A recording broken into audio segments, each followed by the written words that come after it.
नमस्कार दोस्तों, स्वागत आप सभी का आपके अपने YouTube channel Online Study with DK में। और आज हम आपके लिए लेकर आए हैं गणित पेडागोजी से संबंधित 30 साथ ही महत्वपूर्ण प्रश्न जो कि उपयोगी साबित होंगे आपके आने वाले सीटेट, यूपीटेट या कोई भी टाटा एग्जाम जिसकी तैयारी आप कर रहे हैं। तो चलिए स्टार्ट करते हैं और देखते हैं आज के हमारे गणित पेडागोजी से संबंधित 30 अति महत्वपूर्ण प्रश्न।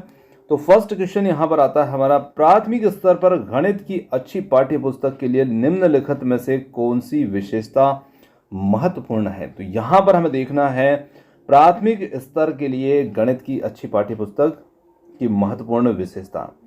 तो देखते हैं यहां पर पहला विकल्प दे रखा है, उसमें अवधारणाओं का परिचय संदर्भों के द्वारा दिया जाना चाहिए, या फिर उसमें केवल बहुत से अभ्यास होना चाहिए या जिससे यथातथ्य अभ्यास किया जा सके, साथ ही साथ वह आकर्षक एवं रंगीन होना चाहिए, और डी है वह मोटी और बड़ी होना चाहिए। तो यहाँ पर हम कह सकते हैं कि प्राथमिक स्तर के लिए अच्छी पाठ्य पुस्तक की जो विशेषता होगी वो यहाँ पर होना चाहिए, उसमें अवधारणाओं का परिचय संदर्भों के साथ दिया जाना चाहिए, और पहला ही विकल्प इसके लिए बिल्कुल सही होगा। चलिए आगे बढ़ते हैं और अगले क्वेश्चन को देखते हैं। अगला क्वेश्चन आता है, विद्यार्थियों में रुचियों, संवेगों तथा मनोवृत्तियों का विकास गणित शिक्षण के किस पक्ष से संबंधित है। यहाँ पर तो पहला प्रश्न है यहाँ पर ज्ञानात्मक पक्ष। ये ज्ञानात्मक लिखा है तो ये ज्ञानात्मक पक्ष है, ठीक है। बी वाला है यहाँ पर भावात्मक पक्ष, और सी है यहाँ पर क्रियात्मक पक्ष, और डी है इनमें से कोई नहीं है। तो यहाँ पर हम बात कर रहे हैं रुचि की, संवेग की और मनोवृत्तियों की। तो इनका विकास गणित के शिक्षण के जिस पक्ष से संबंधित होगा वो होगा यहाँ पर भावात्मक पक्ष से संबंधित, और इसके लिए बी विकल्प होगा इसका सही उत्तर। अगला क्वेश्चन आता है, गणित की अच्छी पाठ्य पुस्तक के चयन के समय हमें किस बात का ध्यान रखना चाहिए। तो यहाँ पर हमें जिस बात का ध्यान रखना चाहिए उसी का उत्तर यहाँ पर चयन करना है। प्रश्नावली के सारे प्रश्न हल किए हो, या फिर पर्याप्त मात्रा में उदाहरण एवं प्रश्नावली में प्रश्न हो। सी है उदाहरण ज्यादा, प्रश्नावली में प्रश्न कम, और डी है यहाँ पर उदाहरण कम तथा प्रश्नावली में प्रश्न ज्यादा हो। तो यहाँ पर हम कह सकते हैं कि गणित की एक अच्छी पाठ्य पुस्तक के चयन के समय हमें निश्चित रूप से ये बात ध्यान रखना चाहिए कि उसमें पर्याप्त मात्रा में उदाहरण एवं प्रश्नावली में प्रश्न हो, और बी विकल्प इसके लिए यहाँ पर सही होगा। चलिए अगला क्वेश्चन आता है, यहाँ पर गणित को पाठ्यक्रम में विशेष स्थान देने का प्रमुख कारण क्या है। तो यहाँ पर हम देखते हैं कि गणित को पाठ्यक्रम में विशेष स्थान क्यों दिया गया है। बच्चों में तार्किक दृष्टिकोण पैदा करने में, बच्चों का समाजीकरण करने में, या फिर बच्चों का चरित्र का विकास करने, और डी है उपरोक्त सभी। तो निश्चित रूप से यहाँ पर कह सकते हैं हम कि गणित को पाठ्यक्रम में विशेष स्थान देने का जो कारण होगा वो होगा यहाँ पर उपरोक्त सभी, क्योंकि गणित के माध्यम से बच्चों का तार्किक दृष्टिकोण पैदा तो होता ही है, समाजीकरण भी होता है, और बच्चों का चरित्र विकास भी होता है। तो डी विकल्प इसके लिए यहाँ पर सही उत्तर होगा। अगला क्वेश्चन आता है, यहाँ पर कक्षा में प्रश्न पूछने के मुख्य उद्देश्य होते हैं। तो कक्षा में प्रश्न पूछने के मुख्य उद्देश्य क्या होते हैं। रुचि और उत्सुकता उत्पन्न करने के लिए, फिर छात्रों को अभिप्रेरित करने के लिए, पूर्व ज्ञान परीक्षण के लिए, या फिर डी है उपरोक्त सभी। तो यहाँ पर हम कह सकते हैं कि कक्षा में प्रश्न पूछने के जो उद्देश्य होते हैं वो निश्चित रूप से हम कक्षा में रुचि उत्सुकता भी उत्पन्न कर सकते हैं प्रश्नों के माध्यम से, साथ ही साथ छात्रों को अभिप्रेरित भी करते हैं, पूर्व ज्ञान का परीक्षण भी करते हैं। तो निश्चित यहाँ पर हमारा उत्तर होगा ऑप्शन डी उपरोक्त सभी। चलिए आगे बढ़ते हैं और अगले क्वेश्चन को देखते हैं। गणित की वर्तमान एनसीईआरटी की पाठ्य पुस्तकों अनुशंसाओं को ध्यान में रखकर लिखी गई है। तो यहाँ पर जो चार विकल्प हैं इस प्रकार से हैं, 2006 में सीबीएसई के द्वारा प्रस्तावित पाठ्यक्रम, 2006 में राज्य बोर्ड के द्वारा प्रस्तावित पाठ्यक्रम, या फिर सी है राष्ट्रीय पाठ्यचर्या की रूपरेखा 2005, और डी है यहाँ पर राष्ट्रीय शिक्षा नीति 1986। तो यहाँ पर हम कह सकते हैं कि जो वर्तमान में गणित की एनसीईआरटी की पाठ्य पुस्तकें हैं की अनुशंसाओं को ध्यान में रखकर लिखी गई है। तो यहाँ पर राष्ट्रीय पाठ्यचर्या की रूपरेखा 2005, इसके लिए सी विकल्प हमारा सही उत्तर होगा। अगले क्वेश्चन की बात करते हैं, विद्यालय पाठ्यक्रम में गणित का महत्व है। तो यहाँ पर गणित का क्या महत्व होता है। ज्ञान एवं कौशल की प्राप्ति में, बौद्धिक आदतों के विकास में, वांछित दृष्टिकोण पैदा करने में, और डी है उपरोक्त सभी। तो विद्यालय पाठ्यक्रम में जो गणित का महत्व होता है, ज्ञान कौशल की प्राप्ति भी होती है, बौद्धिक आदतों का विकास भी होता है, साथ ही साथ वांछित दृष्टिकोण पैदा करने में भी। तो यहाँ पर डी विकल्प उपरोक्त सभी के रूप में हमारा सही उत्तर होगा। अगला क्वेश्चन आता है, निम्न में से कौन गणित पाठ्यक्रम के उपागम है। तो यहाँ पर हमें देखना है गणित पाठ्यक्रम के जो उपागम है क्रिया केंद्रित उपागम, अनुभव केंद्रित उपागम, विषय वस्तु केंद्रित उपागम, और डी है उपरोक्त सभी। तो यहाँ पर हम कह सकते हैं कि गणित पाठ्यक्रम के जो उपागम के अंतर्गत आएंगे वो आएंगे डी उपरोक्त सभी।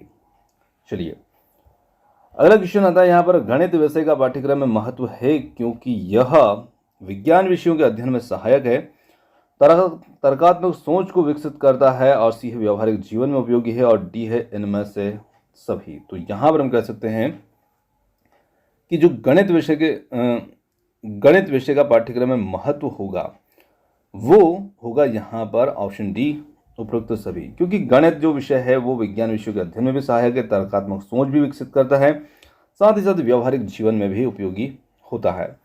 तो डी विकल्प इसके लिए हमारा सही उत्तर हो जाएगा, इनमें से सभी। चलिए आगे बढ़ते हैं और अगले क्वेश्चन को देखते हैं। जो विद्यार्थी ज्यामिति नहीं समझ सकते हैं इस विद्यालय में नहीं आ सकते, ये कथन किसका है? तो अरस्तु, हर्बर्ट, प्लेटो या फिर हैमिल्टन का। तो ये कथन देने वाले थे प्लेटो, ऑप्शन सी इसके लिए यहाँ पर उत्तर होगा। अगला क्वेश्चन आता है, शिक्षण प्रक्रिया का आखिरी चरण है। तो शिक्षण प्रक्रिया का आखिरी चरण क्या होता है? मूल्यांकन, अधिगम, उद्देश्य या फिर अनुदेशवाद। तो यहाँ पर हम कह सकते हैं शिक्षण प्रक्रिया का आखिरी जो चरण होता है वो होगा मूल्यांकन, और पहला विकल्प इसके लिए सही उत्तर होगा। चलिए आगे बढ़ते हैं। गणित को कहा जाता है, तो गणित को क्या कहा जाता है? विद्यार्थियों का दुश्मन, शक्तिशालियों की शक्ति, मन की भाषा या मस्तिष्क का विकास। तो गणित को हम कह सकते हैं मस्तिष्क का विकास, और डी विकल्प जो है इसके लिए सही है। चलिए आगे बढ़ते हैं। गणित के नियम और निष्कर्ष होते हैं। तो गणित के नियम और निष्कर्ष कैसे होते हैं? वस्तुनिष्ठ, सार्वभौमिक, और सी है ए और बी दोनों, और डी है इनमें से कोई नहीं। तो यहाँ पर हम कह सकते हैं गणित के नियम और निष्कर्ष जो होते हैं ये होते हैं ए और बी दोनों। सी विकल्प इसके लिए सही उत्तर होगा। चलिए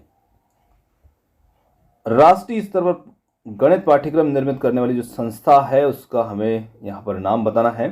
तो देखिए यहाँ पर प्रश्न से आपको हिंट मिलती है कि राष्ट्रीय स्तर की बात हो रही है, तो राष्ट्रीय स्तर पर गणित का पाठ्यक्रम निर्मित करने वाली जो संस्था होती है कौन होती है? तो वो होती है एनसीईआरटी दिल्ली। तो यहाँ पर डी विकल्प होगा सही उत्तर।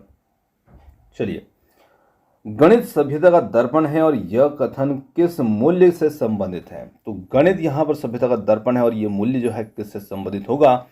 सांस्कृतिक, अनुशासन संबंधी, सामाजिक या फिर डी है उपरोक्त सभी।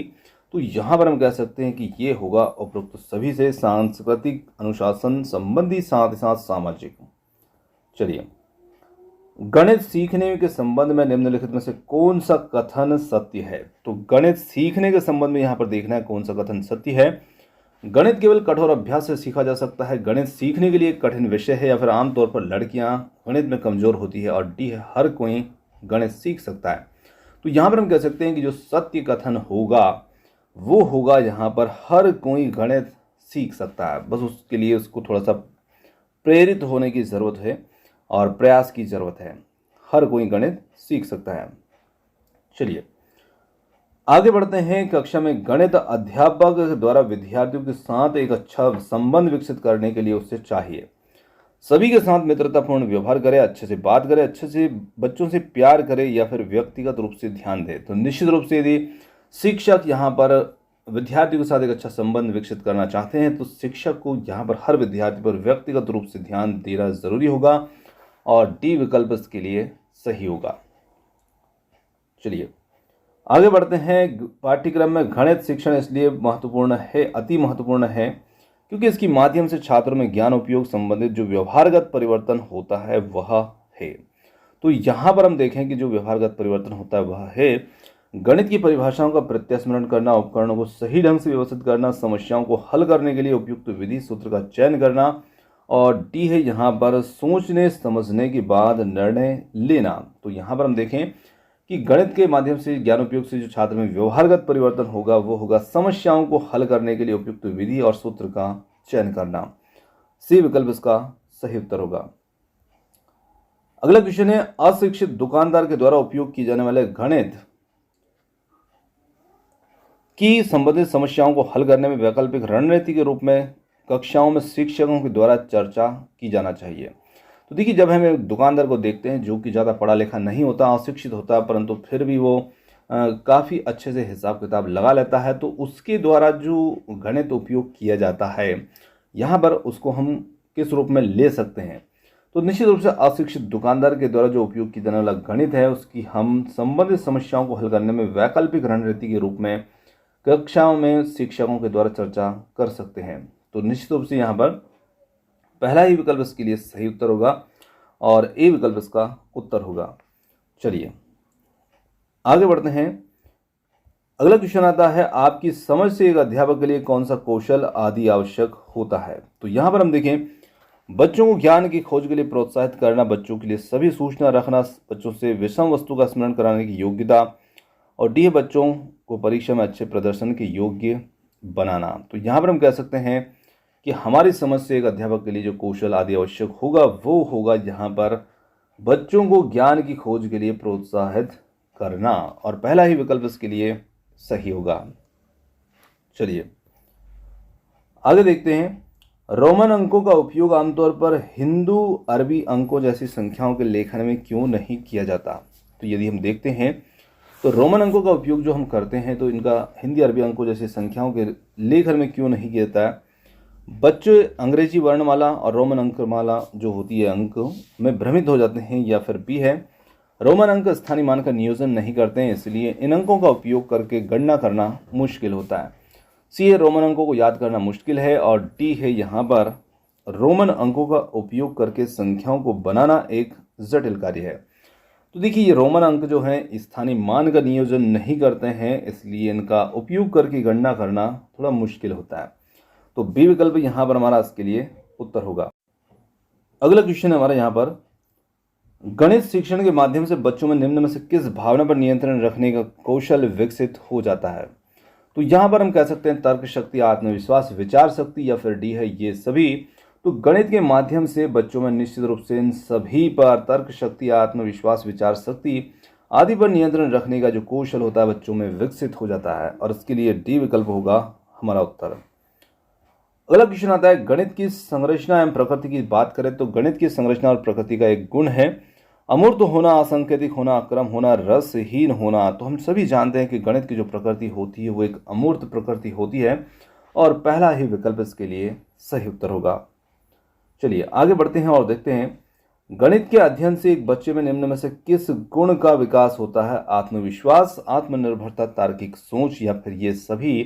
तो गणित के माध्यम से बच्चे के अंदर निश्चित रूप से आत्मविश्वास, आत्मनिर्भरता, तार्किक सोच और इन सभी का विकास हो जाता है, और डी विकल्प इसका उत्तर हो जाता है। चलिए आगे देखें, गणित पाठ्य पुस्तक की सामग्री का विकास किस रूप में होना चाहिए।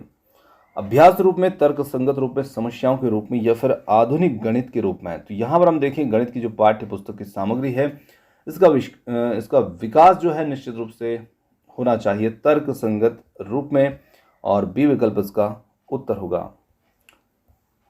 आगे बढ़ते हैं और अगले क्वेश्चन को देखते हैं। प्राथमिक स्तर पर गणित की पहेलियां मदद करती है। कक्षा में प्रतिभा संपन्न विद्यार्थियों को पहचानने में, विद्यार्थी को मनोरंजन प्रदान करने में, या फिर समस्या सुलझाने के कौशलों को परखने। डी है समस्या सुलझाने के कौशलों को प्रोत्साहित करने में। तो यहाँ पर हम कह सकते हैं समस्या सुलझाने के कौशलों को प्रोत्साहित करने में गणित की जो पहेलियाँ होती है ये निश्चित रूप से मदद करती है, और डी विकल्प इसके लिए हमारा यहाँ पर उत्तर बनता है। चलिए आगे देखें,